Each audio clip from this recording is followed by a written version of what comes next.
शामिल करते हैं news update. DDHO Hasan Abdal, doctor Naeem Akhtar और drug inspector Hasan Abdal, doctor Usma Khalid का इकरा मेडिकल पर अचानक छापा। हम आपको बताते चलें कि DDHO हसन अब्दाल, डॉक्टर नईम अख्तर और drug inspector Hasan Abdal, doctor Usma Khalid का इकरा मेडिकल पर अचानक छापा। मौका पर कोई डॉक्टर मौजूद ना पाया गया। नाकिस सफाई और एक्सपायर मेडिसिन पर चलान। DDHO हसन अब्दाल और ड्रग इंस्पेक्टर हसन अब्दाल अपनी टीम के हमरा इकरा मेडिकल पहुंच गए।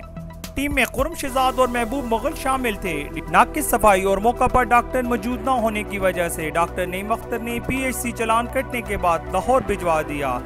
मेडिसिन पर drugs inspector doctor Usma Khalid ने चलान नंबर 5 देकर ड्रग्स कोर्ट को भिजवा दिया गया। कैमरामैन अब्दुल रहमान शफीक के साथ कैसर दिलावर जदून, शनासा TV, हसन अब्दाल। हम रखते हैं आपको इलाके भर की हर खबर से बाखबर। मजीद बाखबर रहने के लिए हमारा YouTube चैनल सब्सक्राइब करें। सब्सक्राइब के लिए वीडियो के नीचे लिखे सब्सक्राइब पर क्लिक करें और बेल आइकन दबा दें। शनासा TV रखिए आपको हर खबर से बाखबर।